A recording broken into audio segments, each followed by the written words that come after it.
What a beautiful day it is! A very good morning to one and all. Today we are here to represent our project, and our project's name is Agro Savvy Farmers Friendly. Controlled environment agriculture, which includes indoor agriculture and vertical farming, is a technology based approach towards food production.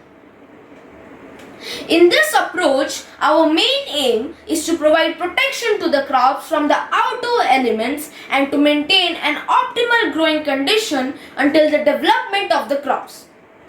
In this project, we would like to introduce CEA into outdoor agriculture to help the farmers of the flooded areas to increase productivity in the areas with unfavorable environment.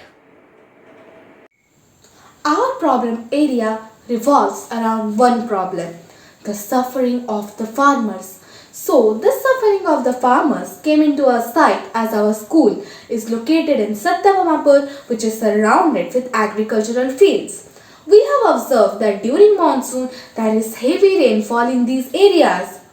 Due to this, waterlogging occurs in the fields of farmers, which destroys the crops and sometimes damages it completely. Now, this doesn't help with the fact that Odisha is a cyclone as well as a flood prone state. We have researched that an average farmer takes up a loan of around 2.03 lakhs every year, and if his crops get destroyed and he can't pay back his loan, he commits suicide. Now, this is a very big issue and we need to find a solution to this problem. So, what is our innovative solution to this problem area? In this project, we are focused on two main objectives: to make this cost effective and to protect the farmers' agricultural fields. As you have heard my teammate explain that how waterlogging damages and destroys large amounts of crops. So, how are we going to prevent that? As we all know that waterlogging occurs due to excessive rainfall. And if we somehow manage to remove this excessive amount of rainfall from these agricultural fields, then we will be able to prevent the waterlogging. How are we going to do that? Well, we have a solution for that. As you can see here, that our project may look like any other ordinary greenhouse when looking from outside. But when it starts to rain, the water slides off the surface of the greenhouse and it gets stored in these overhead tanks. And while in the overhead tanks, we have two options. We can either purify the water and commence for rainwater harvesting by storing it in a bigger tank, or we can get rid of the water by disposing it into a canal. As you can see in our project, that this pipeline connects the canal with the overhead tanks in which the water is stored, and with the help of which we can transfer the water that is stored inside the overhead tanks into the canals.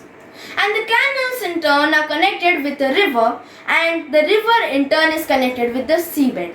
And in this way, the logged water gets disposed into the seabed. Yet another innovative feature of our innovative solution is that the roof of the greenhouse can be opened or closed.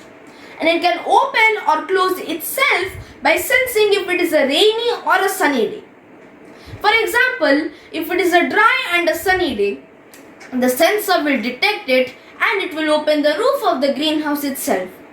But if it starts to rain, the sensor is going to detect the water droplets and it is going to close the roof of the greenhouse.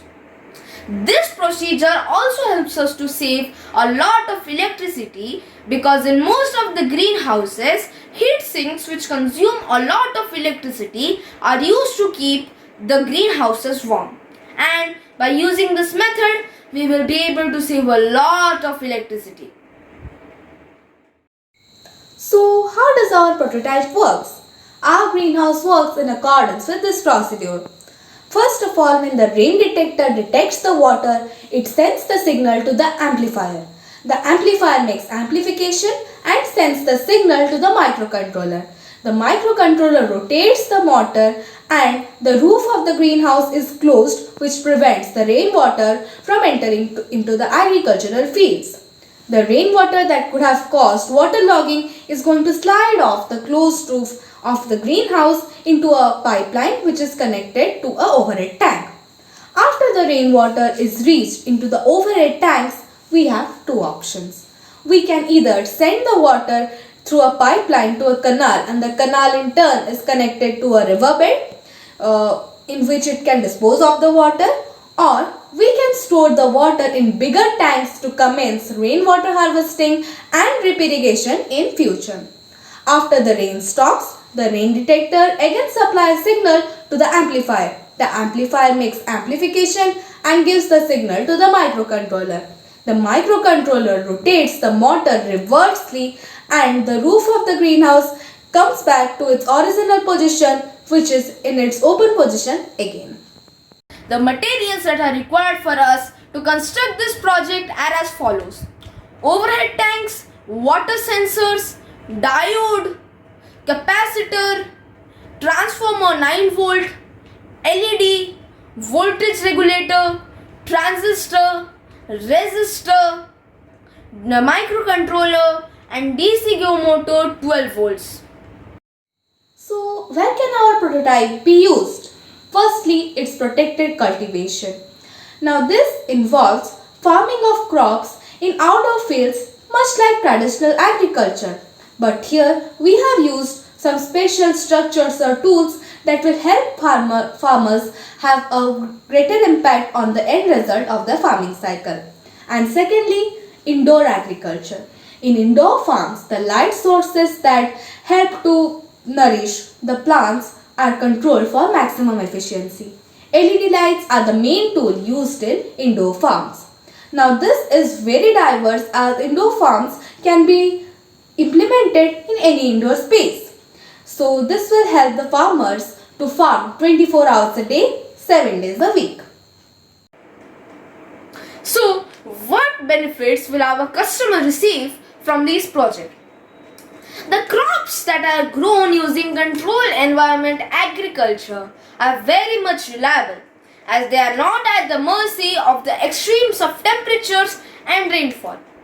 Moreover, in our version of controlled environment agriculture, we will be able to prevent the waterlogging, which means that a farmer will have a much larger quantity of produce to sell.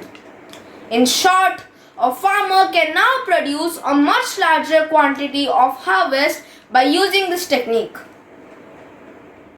Let us dive into the conclusion of our project. Firstly, it protects the land of the farmers. Second, it prevents logging of water. Third, the logging water can be used in future.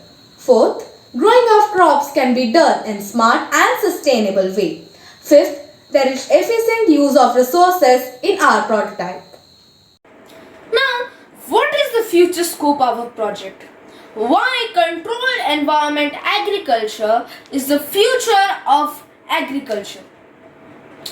The most obvious saying is because of the land usage. When crops are grown inside a purpose-built facility, we are able to grow 4 to 6 acres in a single indoor acre. Well, of course, this is going to help us in providing food more efficiently to the growing population in the future. Rather than having their produce shipped across the world, farmers can use CEA to grow a wider variety of produce locally. This will benefit everyone involved in the supply chain.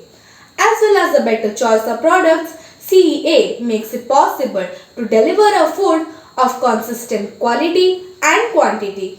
There is no need to add preservatives or wax coating as the food is fresh and fit for all the consumers.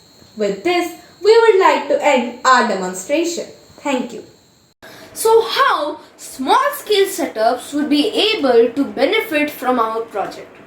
Farms and farm shops will be able to benefit from controlled environment agriculture as they would have the opportunity to diversify their produce. Flowers, Herbs and micro salads are well suited for controlled environment agriculture as space can be maximized. This will also help because this will help provide their customers a consistent high quality amount of produce that is difficult to source locally. Our project will also be really good from an environmental perspective. From an environmental perspective, the World Watch Institute has found that local and regional systems produce 4 to 17 times more CO2 than conventional systems.